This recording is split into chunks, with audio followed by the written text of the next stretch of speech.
Andrew, Aye. Eric, Aye. Peter, Aye. Lorene, ayes have it, motion is carried. Right. Next are recognitions. Okay. This fall, our schools have started implementing yoga and mindfulness instruction thanks to funding from the K-12 Emotional Wellness and Mental Health Grants of Dane County. 15 of our staff members have trained to become certified yoga instructors and social emotional learning facilitators and are using this in their classrooms or starting after school clubs like the yoga club that's been started by Michelle Schaub, our library media and technology teacher at the high school. Trained staff members are working to meet monthly to share ideas and build this initiative for the future. And there's a link to a story in the media as well. Last week, it was announced by the U.S. News and World Report that Winnequa School was placed among the top 30% of elementary schools in the state of Wisconsin, making it a U.S. News Best Elementary School. And congratulations to our staff and students there. And there's a link as well, some additional information about the ranking. Last Tuesday, the girls swim and dive team celebrated senior night, where they recognized seniors Maya Gronsky, Kinsley Call, Shannon McAllister, and Erica Wick for their dedication to the team. And likewise, we have a link to some photos for you. And congrats and good luck to our Monona Grove High School senior Ben Aubie and Monona Grove High School sophomore Adela Arrington, who will perform this Thursday at the Wisconsin School Music Association's State Honors Concerts at the Overture Center. Ben and Adela were selected through an audition process that had more than 1,000 Wisconsin high school students trying out to participate in these prestigious ensembles. And Adela will be performing with the treble choir, and Ben will be playing with the double bass in the orchestra. Congratulations. Thank you. Next is correspondence and announcements. None this evening. Okay. Next is administrative reports. MG21 annual report, Rebecca Fox-Blair. Okay, I'm going to start. Lorene, thank you. Greetings to everyone. I'm Tom Stolper. I'm the president of the governance board of MG21. Each October, we come before you as required by our charter to present to you our annual accountability report for the prior school year. The governance board continues to address federal requirements for accountability and autonomy, as well as the changing and at times challenging educational needs of our MG21 community. On behalf of the MG21 community, that is students, parents, staff members, teachers, and the members of the governance board, I would like to thank you. We're grateful to the school board and to your constituencies for your and their support continuing of our school. I'm going to turn it over to the expert, but before I do, I want to leave you with the MG21 motto and mantra. That is, choose your path, know your path, and walk your path. And now I give you the aforementioned expert, Rebecca Fox-Blair. She's the executive director of MG20. Thank you. Hi, everyone. Thanks, Tom. Yes, as Tom said, I'm Rebecca Fox-Blair. I'm the executive director of Monona Grove Liberal Arts Charter School for the 21st Century, also known as MG21. We are a project-based school that serves students in grades 6 through 12 for the district. And we have a focus on stewardship, service, relationships, and education for the whole student. As Tom mentioned, also, we are an instrumentality public charter school, and every year we do present an annual accountability report to our authorizer, which is you all, the Monona Grove Board of Education, and our superintendent, Daniel Olson. So here we are again tonight. I thought I would share my screen if that's okay, and just kind of walk through the report. I thought I'd just hit a few highlights and then answer questions. Please interrupt me if you have questions, or you can ask me at the end, if that's okay.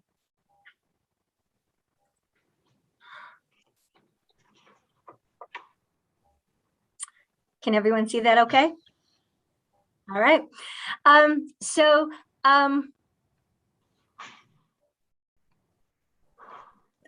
started the report with just our basic demographic data. What I think I want to just call your attention to, our enrollment last year hovered around 68 students for both campuses. Our middle campus still has a lower enrollment than we would like. I guess that's what happens when you open a new school in the middle of a pandemic and school closure. So we still are struggling to get the word out about the middle campus and reach the enrollment target for that campus. The upper campus, however, is over their enrollment target for this year. The other thing I just point out is we did have a small graduating class last year. It was a small senior class, and we do have 2 students that are returning for a 5th year that will also graduate this year. I thought I'd include just kind of our response to the school closure and to COVID-19, because what we found is we tried some things to really make our school accessible for students and families. We learned a lot from doing those things, and we brought some of that back into the in-person world with us. One of the things that we found to be very helpful was to lean into and to work to build relationships with our students and families. So we had family learning partnership teams that were made up of students, families, and any other support people that the student wanted to incorporate. And those teams met before school started and then 3 times throughout the school year. And that gave us an opportunity to really check in with families and students and make sure that everybody was getting what they needed. We also, in order to do that, created a student launch pad. It was a digital Google Doc, and I'll just kind of share. Let's see if this works. Can you see the? So this was an example of the launch pad that we used, and it had hyperlinked in it then every location of the Google meeting of where students were supposed to be at a given time. And students and parents had access to this. And so everybody knew where their student was supposed to be and what they were supposed to be doing. We also had some other helpful links that we put here. And then we had the way that we were communicating. So the goals that the student was setting, their various projects, and any notes we were taking as we met with that student individually on a weekly basis as well. The other thing that I think is worth noting as far as how the MG21 staff responded to the COVID-19 and the school closure and then the reopening in the spring was we were able to kind of look at the space we had here and create some outdoor classroom spaces so that when our students returned, we were able to hold a large part of our classes outside. We had 3 different classroom spaces that we were able to create. We created one that was close to the building in that courtyard area. One, we built this crazy arbor kind of out in the field that's next to the parking lot where we were able to hold classes there. And then we expanded and redid our outdoor classroom by our school garden. And so I think that was something that, again, we really appreciated last year, and we've brought then bring some of the changes we made back forward into this year, and we made some changes to our schedules and some changes to kind of some of the things that really the students really enjoyed from last year, like literacy circles and different kind of ways that we had structured our program. Should I pause? Are there any questions? All right, I'll keep going. The third section of the report is our performance measures. These are in large part dictated by the grant. We are this year in year 4 of our charter school grant. That was an expansion grant that allowed us to add the middle campus. And so as part of that grant, these are the performance measures that the Department of Public Instruction approved. Our authorizer, you all approved. So again, I think some things that I'd like to highlight. Again, we're still really we have I think this is year 6 of a partnership that we've had with the YWCA to bring restorative practices into our school culture. And we're really fortunate to have that partnership. I think it's one of a really strong cornerstone of our school. And we have been able, if you look at I'll show you in a couple pages, our school data around behavior. It has significantly dropped since we've really incorporated restorative practices into all that we're doing. But it's more than just being used as like an alternative for discipline. It really permeates kind of the whole culture of our school and how we have conversations and how we work together. Our iReady data is not what we would like. In large part, that was because trying to have the students take the iReady test from home was challenging. And when we returned in the spring, we still had a number of students that were virtual. And so our data is not ideal for math or reading. We did also give a writing assessment, and students did make some strong progress in their writing over the year at the middle campus. I feel like we were very strong in connecting with parents last year. We had opportunities for parents to meet on a monthly basis. We had kind of virtual parent outreach meetings, as well as the learning partnership team meetings. And once we returned, we were able to do kind of a lot of our outdoor work, our sustainability work, our stewardship work, our service work. Photo of our students installing our new crop of bees that we got in the spring and that we had to rehome at the end of the summer because they were not super friendly bees this year. So they found a new home.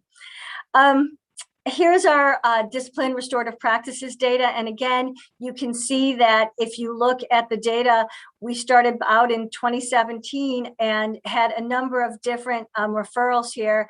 And we have dropped every year to last year we had 1.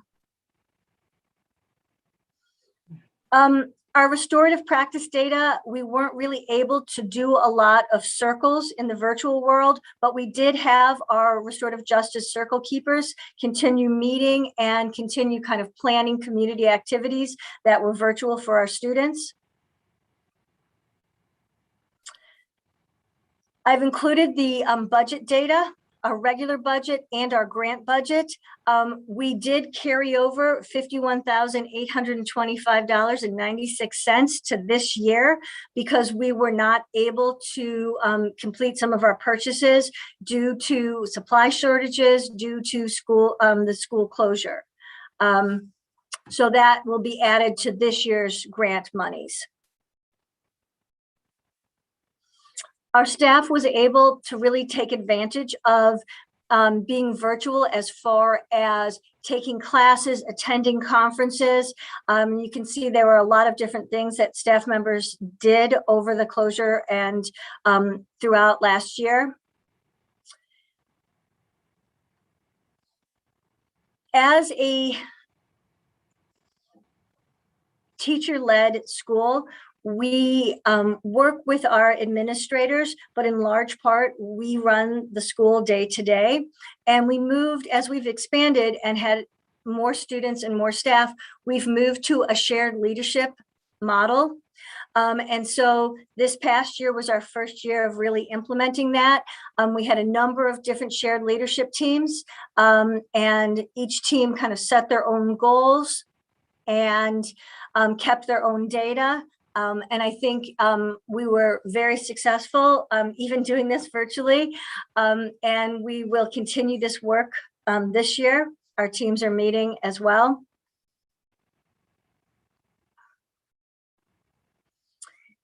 Thinking about continuous improvement and what we want to accomplish for this year, we have again improved our schedule for the upper campus, taking forward some of the changes that we really learned from last year.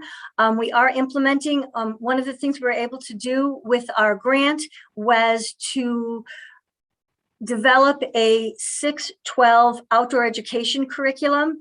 We've always done outdoor education, but now we actually have a full 6-12 curriculum that goes with it.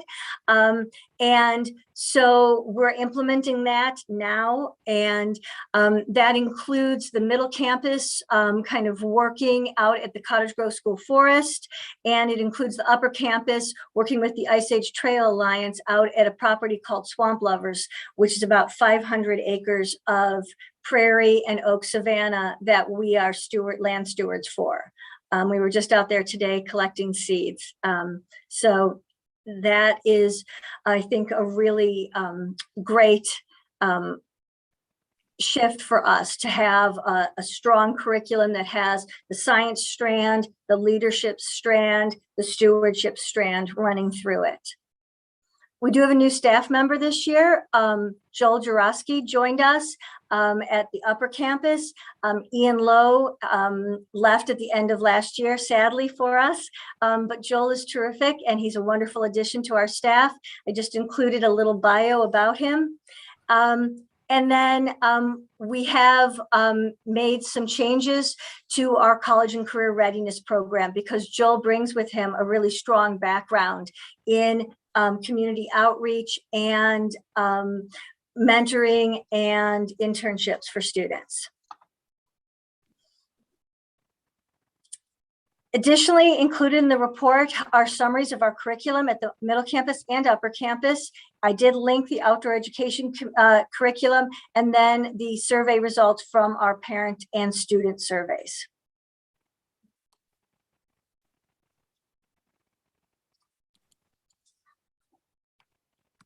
Are there any questions? Elizabeth? Lorraine. Thanks, Rebecca, for this presentation. It was really great. It was nice to see kind of your efforts around restorative practices and the impact that that have. And I love the outdoor education. I think it's awesome and great. And I can't wait to hear your report again around how it's been going. My one question that I have for you is around enrollment at the middle campus and recognizing the fact that, you know, last year was a tough year for recruitment. Curious to know what your recruitment strategies are this year to increase that enrollment for next year. Well, hopefully we'll be able, I mean, one of the strongest ways that we have always found to recruit students is we do exhibition nights. And so once you're able to have parents and families and people in the building, having them come in and see the students' projects, have the students be able to speak with people about their work and their projects, that is kind of our biggest, you know, having people be able to come into the space. So we're optimistic that maybe there will be some options to do that as the year goes on. Additionally, you know, we have been presenting to different schools, having students go on and looking to try to do more outreach like to the staff. I think there's a lot of staff that don't know who we are because there's new staff in all the buildings. And so wanting to kind of do some outreach there. But we're open to any suggestions. That makes sense. I'm curious to know, now that you have alumni, if you've thought about leveraging your alumni at all. Absolutely. They're fabulous. We have right now, one of our alumni students is kind of helping with our circle keepers and with our restorative practices, kind of coming in and helping work with the middle campus and upper campus groups. Great, thanks. Mm-hmm. Susan Manning? Yeah, actually, your alumni reach out all the time. I was having coffee one time over at the gardens, and one of your alumni was working there, and she actually sat down at the table and talked to me about how wonderful her experiences were. Again, reaching out into the community and with comfort. My question was, can you just give us just a couple examples of kind of your community-led projects, some of the things you've done? Because I've heard about some of them, but I know that you didn't have time to go into depth in all those areas, but that was a major area of yours. So for us, the community-led projects are kind of a mix. Some of them are service related, and some of them are bringing in members of the community virtually, or in the past in person, to teach and to kind of share their expertise and their skills with students. So last year, we were very fortunate to have a partnership with the city of Monona, and we worked with with Will Nimmo to do a series of sustainability interviews. And so they wanted to publicize a lot of different local initiatives around sustainability in Monona. And so our students developed some questions, and then they interviewed local people about their sustainability efforts. And then those spots were edited and then aired on WVMO. And so that was a really cool opportunity for our students. And, we learned a lot doing it as well. In years past, we've also done things with like the Dane Arts Mural Arts. We did the mural over by Southtown. We've done some of the storm drain murals. So those are some things that we've done out in the community. We've, like I said, a long-standing partnership with the Ice Age Trail Alliance, and we do trail restoration work. So, and then bringing in people from the community. In the past, we've partnered with like Sector 67, and Chris Meyer has come in and worked with our students. We've usually we have kind of a arts partnership going on, a technology partnership going on. And so we have different people from the community coming in and working with students on different projects. Does that answer? Yes, thank you. Okay. That's wonderful. Oh, Peter. It sounds to me like your educational model was more resilient in face of COVID than what else we're doing in the district. Do you think that that's a reasonable assessment? That's hard to say. I feel like there were a lot of pretty fabulous things that happened in the district. And I think, all the teachers in the district worked really hard to engage students. And I do feel that project-based learning did lend itself to being able to kind of go virtual. We did a lot of different things to try to stay connected with our students. I think our smaller size was advantageous for us because we were able to meet one-to-one with students. We were able to connect with families and have those learning partnership team meetings on a regular basis. And so I think that allowed us to also be, very flexible and meet the needs of students and families. What sort of things what sort of lessons do you take? What sort of things that you might have been, sort of forced to by the disruption that you're going to take forward? What sort of silver linings are there to the disruption that we've seen that are things that you're going to take forward? Well, I think, again, I think everybody walked away from this experience realizing that relationships matter and that you've got to lean into those and work to build those with families and students. And so, I think that's something that we've always known, but I think kind of creating this idea of these family learning partnership teams was really, it's something we had done, but not as intentionally as we ended up doing. And I feel like that's something that we are definitely taking forward because it's really allowed us to bring in families in a different way. Great, thanks. Mm-hmm. And thanks again for it's a very comprehensive report. I really appreciate the report, and I also note that I need to connect with you on some sustainability issues. So, and there's some opportunities for your students to help us out, I think. That's wonderful. Yes, thank you. All right, there are no further questions. So both Tom and Rebecca, thank you for this report. And we appreciate all that you're doing for your students. I can attest of the great work that you're doing at MG21. Lorraine, I think Susan Fox had threw her hand Oh, up. I didn't Yeah, see it actually I'm wasn't sorry. going to be a question. It was really just going to be the same. Sorry, And Susan. I look forward to your report every year, because it always is so comprehensive, and I appreciate the new developments. And I was happy to see the apprenticeships this year, and there's just always something new going on, and I so appreciate the work that you all do. So thank you very much. Thank you so much for You're all your welcome. support, and thank you for having us tonight. Appreciate it. I add my thanks to all of you. Thank you very much. All right. Next, we have our superintendent's report. Dan? Okay, just one item this evening, just an update on our operating plan for the school year. You'd already received an email earlier this week that went out to parents as well. As we've talked about, this is a fluid plan that will continue to update as things might change. And two real notable changes that we just made recently. One relating to the types of tests and quarantine for asymptomatic close contacts.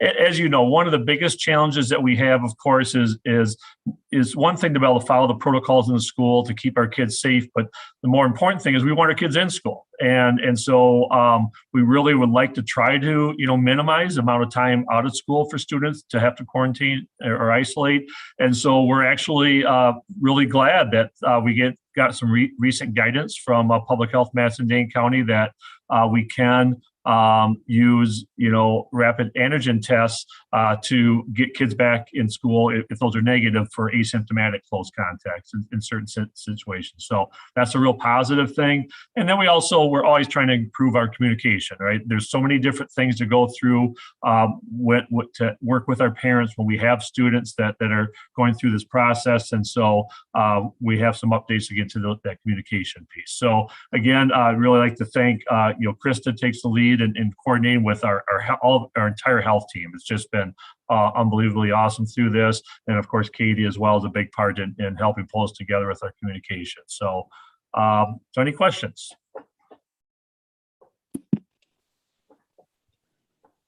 Eric? So Dan, will there be an update with any of the procedures that we have then based on this new information from Dane County Public Health? Yes. So and Krista, I think I can handle this one, but you can correct me if I get it wrong. But when we have a situation where a student is a close contact and they're asymptomatic and we're monitoring, for symptoms, one of the things that will allow a student to end that quarantine earlier is if they have a negative test. And in the past, it was required to be a PCR. So in this case, in that instance, that an antigen test that's done at a clinic or by a healthcare professional will also suffice. That's a good news because they'll come back quicker. So to answer your question, yes, that's in the operating plan, and that was pointed out in our communication to our parents.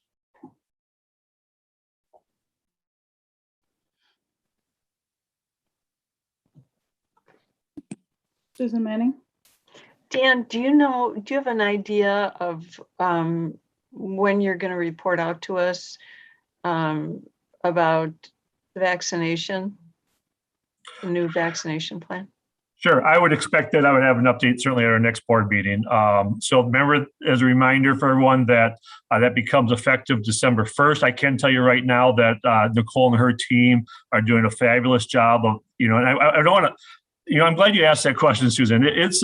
I might have, I don't know how much I've made clear about what is involved with the tracking and the coordination of that implementation. We have a human resources department of 3 people that are doing this work on top of their normal, duties. And so they're doing a great job of the tracking. I reported out recently on the teacher, vaccination rate. And so they've followed up on all staff. And so to answer your question, Susan, I'll make data for you tonight, but I'll be glad to share that out at our next meeting. They're moving along, and we will be ready to go with everything on schedule by that December 1st date. And Dan, I was also looking for just a plan or your thoughts that you'd like to give us about the student vaccination that will be occurring. You mentioned something about trying to put vaccination sites in the school, just whatever Sure. that we might need to know. Absolutely. Yeah, we can cover that tonight. When it does become available, we do want to be able to host on site. We've already got a partner lined up to do that. Krista, again, has been involved with coordinating that effort. So it's just a matter of getting that final approval, and we will have sites in both communities to make it available, for our younger students.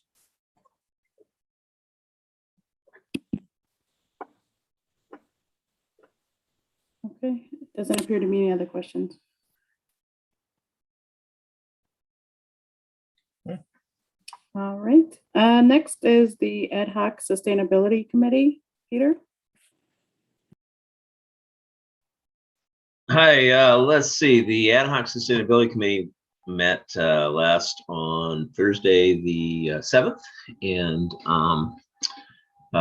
we discussed our high school outreach again for our high school solar project, and made some planning for that, and how, for example, we're going to introduce the project to the students and the public, and build support, and look at resources to make it the information what we're learning available to both other people in the school district and to other school districts, because we really do want to be a leader and help other school districts get on a sustainable path, both financially and environmentally.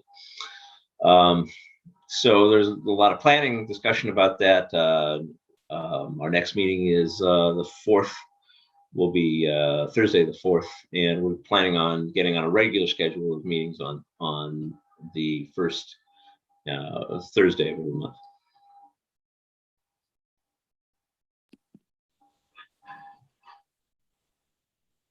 Thank you, Peter. Next is Personnel Committee, Susan Fox. Okay. We met yesterday, actually, to discuss bargaining strategies for the 2021-22 MGEA teacher and educational assistant based wage negotiations. And so this is the first time we met to start that. We have another meeting coming up on November 9, and then we hope to have a meet and confer with the teachers November 15th, possibly, or the 16th, if that doesn't work. Our goal is to try to get these settled by the first of the year. So we could, there's always retroactive pay involved, then we could get everybody moving on their new salaries. So more to come on that. We're just starting. That's it. Thank you, Susan. Next is Policy Committee, Susan Manning. The Policy Committee continues to meet on over 50 policies that Neola was recommending revisions to. At the last meeting on October 20th, we actually approved 12 more policies that will be coming to you in the November meeting for first read. I actually listed the policies that we've approved so that you could see those. And there were actually, if this is helpful, 2 new policies Number 5 was 5500.01, conduct in the virtual classroom. Effectively, that was, it was approved as presented, and it came from Dan at administration. So if Dan wants to add anything to that, that would be fine. Feel free. And then 5720, student activism and expression. Neola actually had already brought us a policy, which apparently had not come forward before. So it is a new policy to us, but effectively they were only adding a revision. It's only like a 2-paragraph policy. But it is interesting because it talks about allowing students expression of opinions and ideas within the school standards. Generally, the other 10 policies that we reviewed at that meeting were relatively minor revisions. The current policies we already have, and generally nothing hugely substantial. And if you have any comments or questions about any of these, feel free to send me a note, and I have notes from the policies that we did. And if it was work that administration did, I'll make sure that gets referred to Dan. And we are meeting, we have 2 more meetings scheduled, November 3rd at 8:15 and November 10th at 8:15. We still have probably another 20 policies or so to review. So it's a ton of work, and I want to thank the committee and administration for the incredible amount of work they've done on this. It's hours and hours. Thank you. Thank you, Susan Manning. All right, next are possible action items. First one is 2021-2022 budget. All right, good evening, everyone.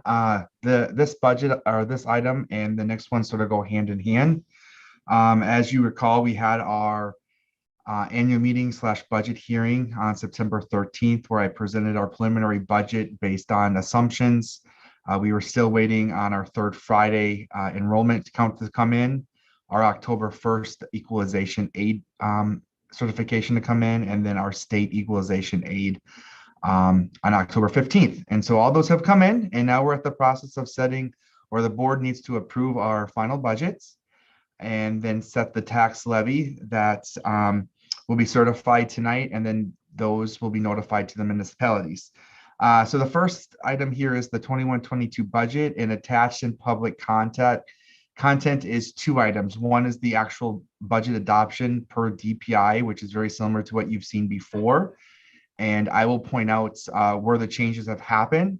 Most of all the changes occurred in the general fund, Fund 10, special education, Fund 21, our Fund 38 had a small modification because we had the finalized the solar borrowing project.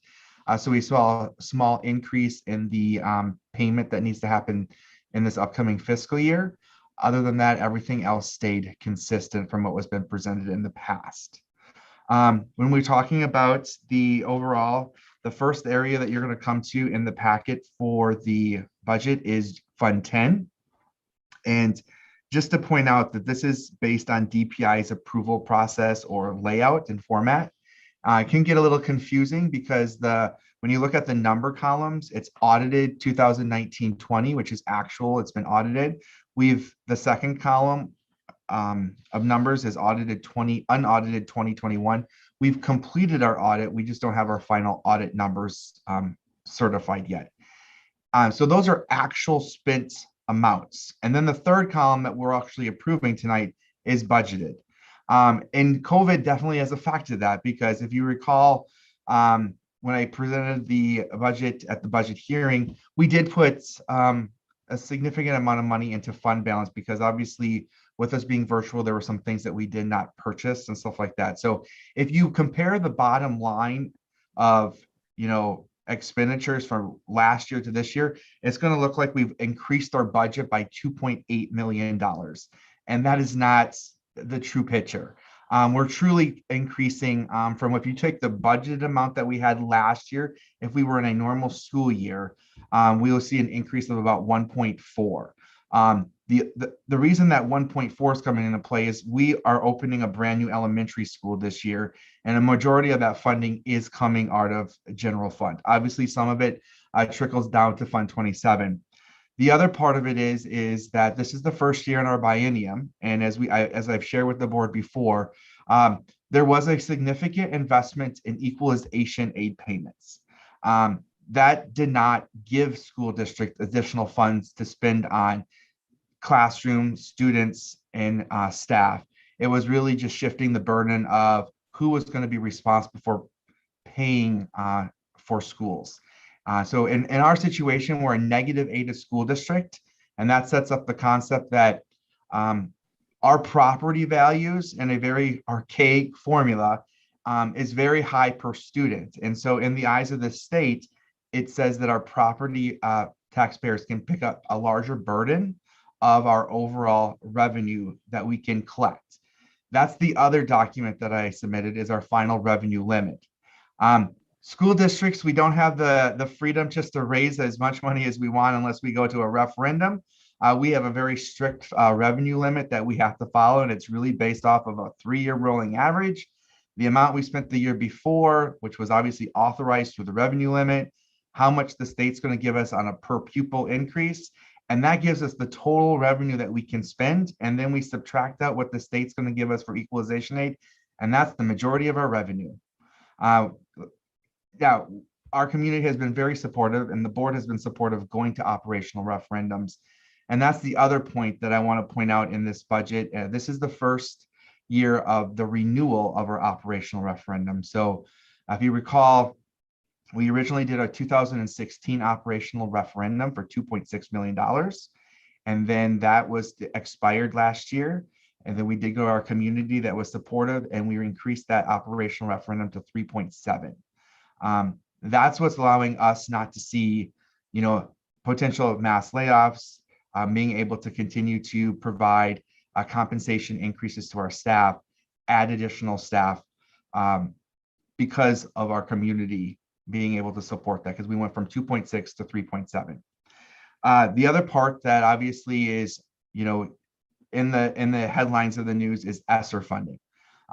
There's been there's 3 rounds of funding for Esser. Esser 1, we received $82,000. Majority of that all was spent in last fiscal year on PPD and additional training to help our staff convert to 100% virtual. Then there was round 2 of Esser, called Esser 2, which the district was expected to receive about $600,000 to $700,000. However, Joint Finance made a change to that, and they gave us the initial allocation of $292,000, and then the remaining needed to be made up by instructional minutes. So we submitted that, and we're going to get an additional $135,000. So the total amount that Monona Grove School District is going to get for Esser 2 is $428,000. That is in the budget, and that's being offset on the expenditure side.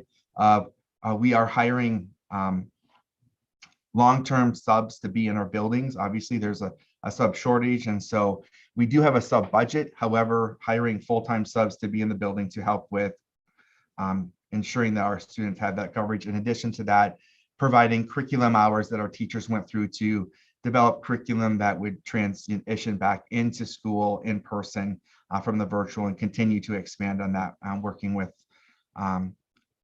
curriculum and instruction.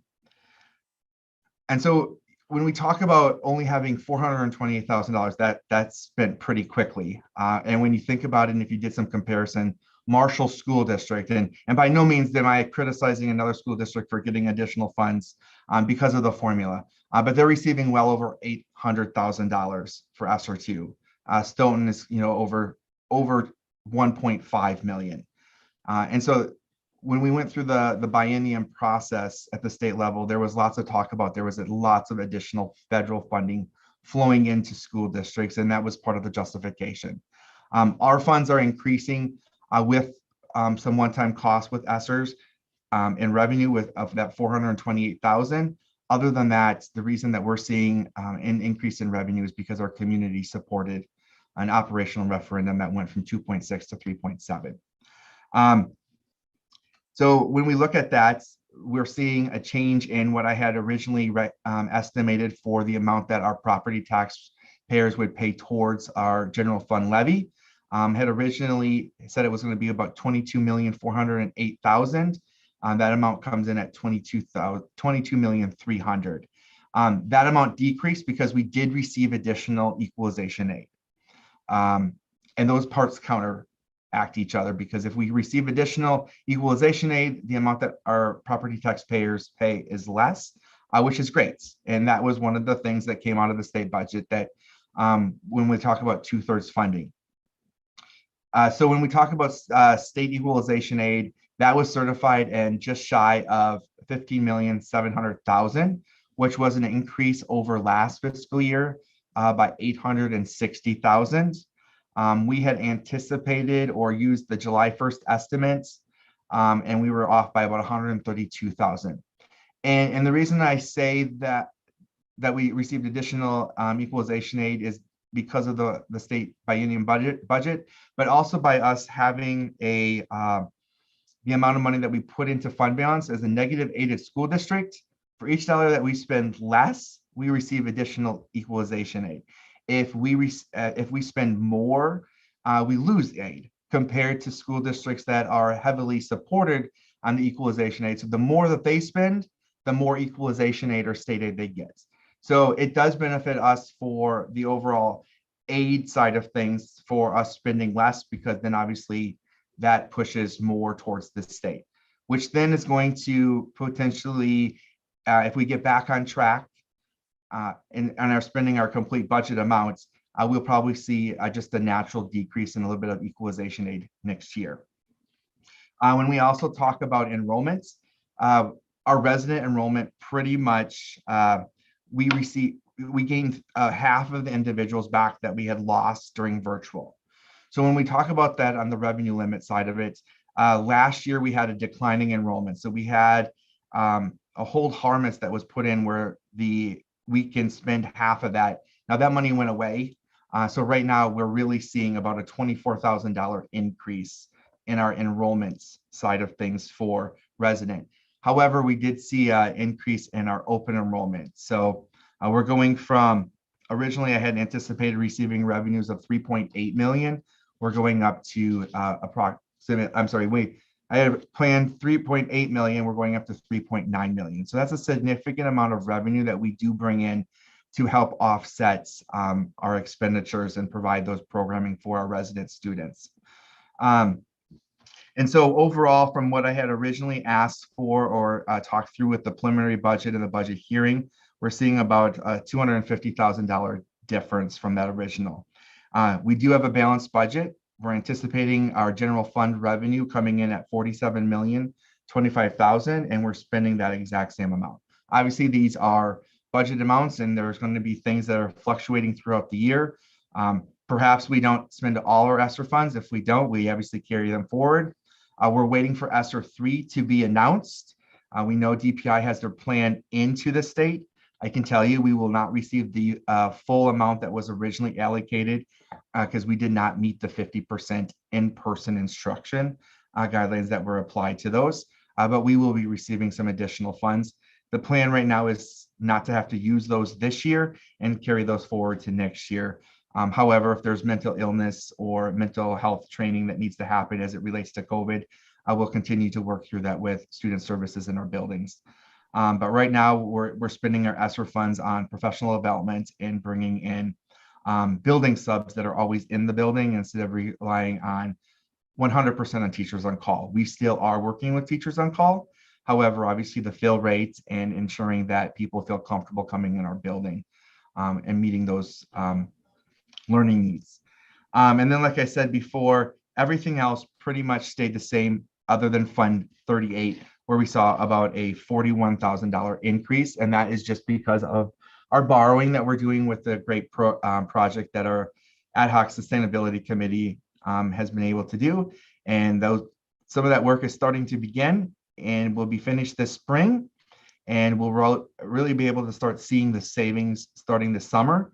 So we weren't able to realize Not the gonna full win. savings. However, we will start doing that. So when we talked about Fund 10, like I said, it's a balanced budget. And then throughout the rest, I'm not going to read through those, but those numbers pretty much stayed the same from what I had presented at the budget hearing, except for Fund 38. Is there any questions regarding the budgets? Peter? What ongoing expenditures are you funding out of one-time funds, Esser funds right now? Is there anything significant that's ongoing that we're having to patch up with one-time funds right now? So we're not using funds that are going to be reoccurring. So we're purchasing or we're hiring building subs. There are 1 year positions. And so they're there so that obviously they're not carried forward to next year. Those individuals, hopefully when we get back to normal, we can go back to fully using teachers on call. So we are hiring additional subs or individuals in the buildings to be able to fill in for when teachers or individuals have to be gone. Is there an advantage or disadvantage of the building sub program relative to teachers on call? I think there might be some advantages, yes? I think there's a lot of advantages in the concept that especially when we're dealing with COVID, having a consistent person there, having some flexibility, not relying on, are we going to have someone to cover that absence or not? But what I can tell you is we're still not having 100% fill rates. And so it's just one less burden that we put on our teachers when they have to split kids. At the elementary level, they're splitting kids where they might have to go into a couple different classrooms. At the middle school or at the secondary level, our teachers are giving up their preps to sub for classrooms that don't have subs to them. So the building subs, at least we're ensured that we have 1 or 2 individuals that can cover those absences. Is that something we want? Well, it's not actually not a question for you, but is it? I've always thought that having some of our substitutes being our people that we have on full time has some advantages. Of course, there's some cost disadvantages probably to use on call, but I would be interested to find out how this program is working, if it's something we want to invest in for future development. But that's not a question for you. That's a question for Dan and Lisa probably. Right? No significant other than the, what is it, $250,000 difference between in Fund 10 between what was presented in August and what's available now. That's correct. And aside from here on the for the public, you're going to put this final budget will go up on the website once it's approved, correct? I will, yes. Yeah, great, thank you. Eric? Jared, what is the number? I know we're not getting the number, but for Esser 3, what was the amount that we were supposed to get that we're not going to be getting? Originally, it was supposed to be closer to like $850,000 for us. Okay. And we know that because of the 50%, and I'm assuming that was during the previous school year, must have been doing that that's why we wouldn't be getting that. Yes. So when DPI presented their plan to the Joint Finance Committee, they made a motion and changed the way that they could allocate it. So there was only, because it was new federal funds coming into the states, DPI didn't have the authority to do the allocation completely on their own, because there was some discretionary funds that DPI could give. So the original allocation that's not, so there was 2 parts of that allocation. There was the Title I allocation, which doesn't have to be spent on Title I services. They just use that same formula. We're still getting that. And that was closer to like that $600,000 mark. But based on the amount of money they had and they were trying to spread it out equally, they put some minimums in place. And that's what Joint Finance changed and said that in order to receive this funding, you need to have 50% of in-person time last year, even though ESSER 3 funds have not even been approved or released, but we're using last year's virtual learning to determine what school districts are going to get to spend this fiscal year when we're in person 100%, or next fiscal year when we're probably going to be in person 5 days a week, 100%. But we're going back to a period of time where we were in the heart of the pandemic and those funds weren't even available. So this is on the I'm just trying to understand, this is on the Joint Finance Committee that's making this decision, even though we were following public health recommendations. That is correct, Eric. Okay, I'm not surprised. Thanks for clarifying. Eric, Elizabeth? Thank you, Jared, for a very thorough report, as always. 2 questions for you. On the budget adoption document, line 630, DPI special project grants. Can you just tell me what that is? So that was where we would have received our safety grants in the past, or if there's any special grants that would come through DPI that don't fall within like Title I, Title II. Mm-hmm. Every once in a while, there might be like AODA grants that we might get, or, the mental health one from Dane County is actually running through Fund 21. Okay. So that's why there's no money there for budgeting purposes. We haven't been allocated any, and you'll see there was expenditures over the last 2 years because we had the 2 rounds of safety grants. Got it. Thanks. Second question, can you remind me when the spending date is for the COVID money? Is it 2023 end of the school year? Or is it 2022? We have, so each of the rounds are a little different. So Esser 3, we have next year we can utilize, and Okay. Esser 2 is, I think, is the same thing. I don't have those memorized quite. Esser 1 has to be spent by the end of this year. Yes. And actually, And fiscal or calendar year, right? Not school year, or is it school year? it is neither. It's by September 30th. Obviously. Actually, Not a I fiscal was year, not a prepared for your calendar answer. year, not a school year. I was prepared for your question. Esser 1 is September 30th of 22. Okay. Esser 2, I'm sorry, I just said Esser 1 is Yes. September 30th, 22. Esser 2 is September 30th of 23. Okay. And Esser 3 is September 30th of 24. Okay. I thought it was a weird time. Yep. Okay. Thank you. No problem.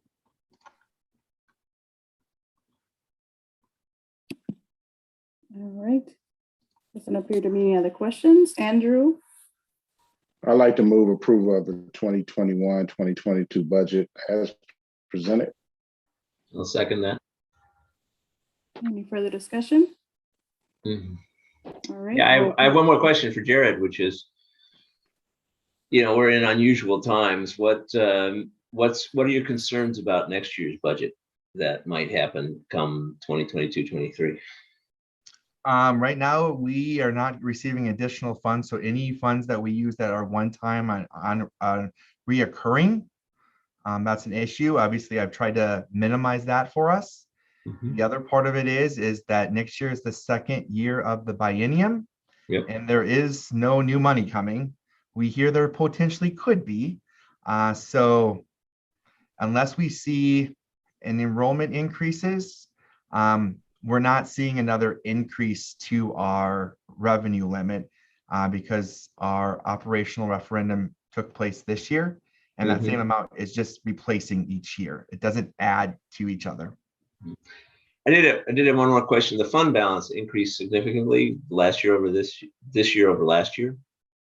When we're now at 22%, correct? Yes. Okay. So In our range, we can go up to 25. And obviously, as I monitor this, that is an area that we might have to make the recommendation to utilize next year to meet that funding gap. And so that we get to that next. However, anytime you use fund balance for reoccurring expenditure, we just keep that financial cliff going higher and higher. Yep. However, the goal of it is that we underspent. It's there. We can go from 15 to 25% per policy. It does allow us to borrow less for cash flow borrowing purposes, which then we spend less in interest. However, we do have that as an option as we look into next fiscal year as well. Thank you. Okay, let's do a roll call vote. Elizabeth? Aye. Susan Fox? Aye. Peter, Aye. Eric, Aye. Andrew, Aye. Susan Manning, Aye. Lorraine, aye. Ayes have it, motion is carried. So then we'll need to do another motion, right, for the tax levy? Yeah, I'll explain that quickly and then we'll do another one if you can. Okay. So on tax levy, this is the amount that is certified by the board that will be going to the municipality for their share of property taxes based on Fund 10, 38, 39, and Fund 80. There is 3 charts that are embedded into board docs. And what we're seeing is the tax levy side of it. There's a 2-year history plus what we're proposing. And you'll see that 22,300,000, as I've talked about in the budget, that's Fund 10. Our $5.3 million is debt service to pay for operation or referendum building debts. That amount has decreased because we've been able to refinance a number of times. We've taken advantage of that. Even to the point of when we did our $57 million referendum, we were able to come in much lower than what we had anticipated because the interest was on our side. The $1.3 million is Fund 39. I'm sorry, I got that mixed up here. I apologize. Non-referendum fund 38 should be 1,375,000, and Fund 39 should be $5.3 million. And then Fund 80 is 650,000. However, the overall total levy that you would approve tonight, and I apologize for my mix-up, is still $29,626,000, which is a decrease of 2.3% over the year before. That's obviously a great number that we can share with our community, but that doesn't mean that we're necessarily decreasing our budget.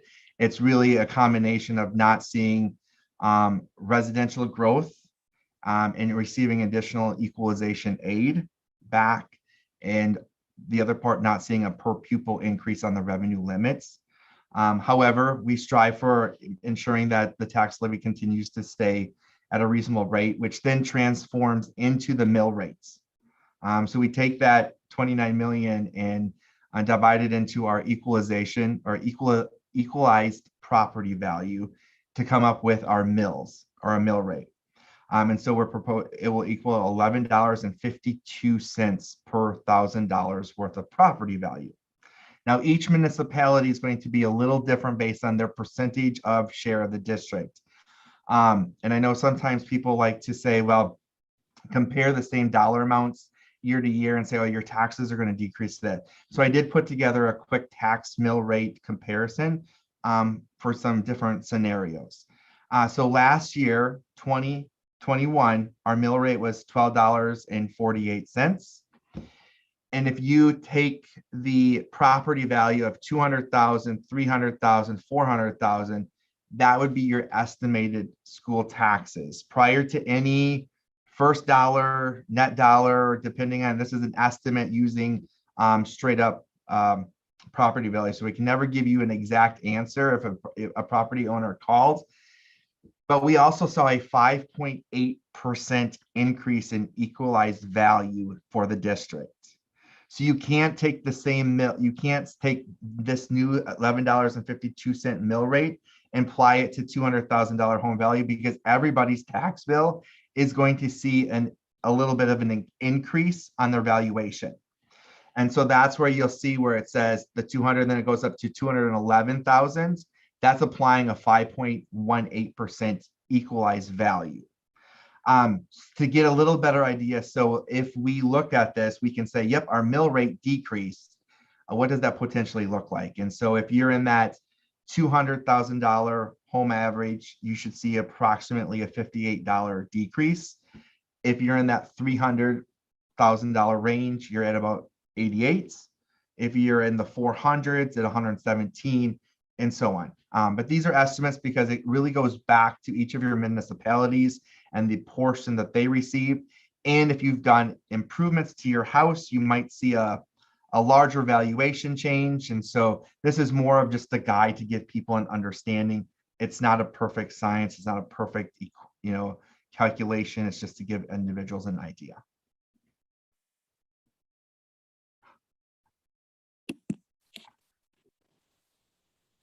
Are there any questions from board members? May I have a motion, please?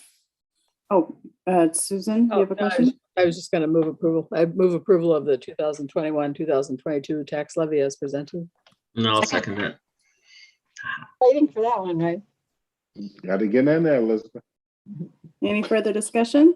All right, let's go to roll call vote. Elizabeth? Aye.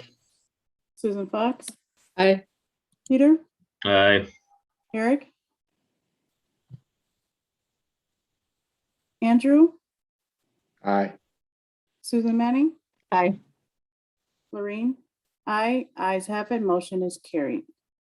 Next is the revised 2021-2022 extracurricular schedule. Okay, so the attached schedule includes on the third page all the student organizations that we have advisorships, and the compensation plan for advisors for different groups, both at the middle and high school. And so we'd like to ask for approval to add a position to that schedule for advisors for our Project Unify program. And you may recall about a year ago, it was actually part of our recognitions that we had some of our staff and students recognize. There's a link to a news article that appeared last February. So like most student organizations, they start off with volunteers. We get some teachers or staff members that volunteer to start a group or a club. And now that this has been organized and we've been at it now for a second full year, we have a large, I don't have the exact number of students that participate, but it's certainly a viable program. So we would like to add those advisorships to the compensation schedule. So take any questions.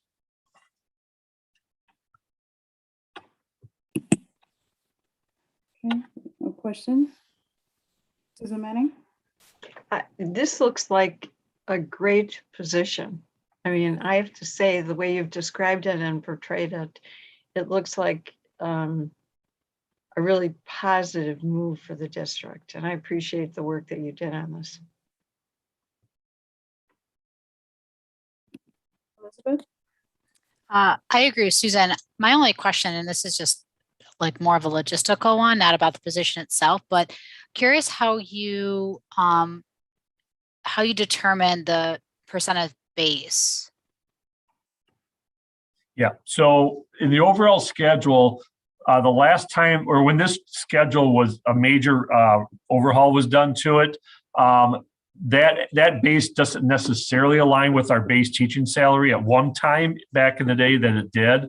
And so so just to kind of keep the integrity of the schedule, at some point the board might be asked to change that base to try to raise these schedules, but that's where it was. And so to come up with these percentages. But like, how do you determine that? Like, for example, Model UN advisor is at a 6% base, and Skills USA advisor is a 3% base. Yeah, great question. The primary factor is really the amount of time and the expectations, for those advisorships. So there have been from time to time adjustments to those as some of those clubs have grown with more students and expectations have changed. And so we rely on the principals to bring those forward to us to make those adjustments. Great, thank you. Okay, Andrew?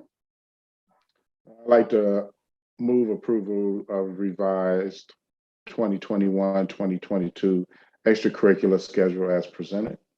Second. All right, any further discussion? We can get a roll call vote. Elizabeth? Aye. Susan Fox? Aye. Peter? Aye. Eric? Aye. Andrew? Aye. Susan Manning? Aye. Lorraine? Aye. Ayes have it. Motion is carried. Next is policy adoptions, revisions, deletions, second reading.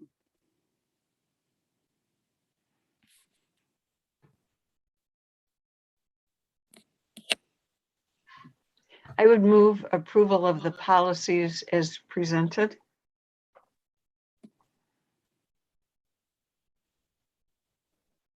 I second. Any further discussion? Move to a roll call vote. Elizabeth? Aye. Susan Fox? Aye. Peter? Aye. Eric? Aye. Andrew? Aye. Susan Manning? Aye. Lorraine? Aye. Ayes have it. Motion is carried. All right.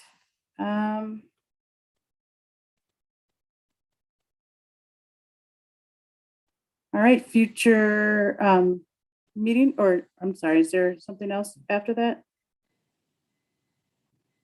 No, Yes. you're good. It's no, Okay. no discussion, man. All right, future meeting dates, they're all listed in board docs. And can I have a motion for adjournment? I move to approve adjournment. Second.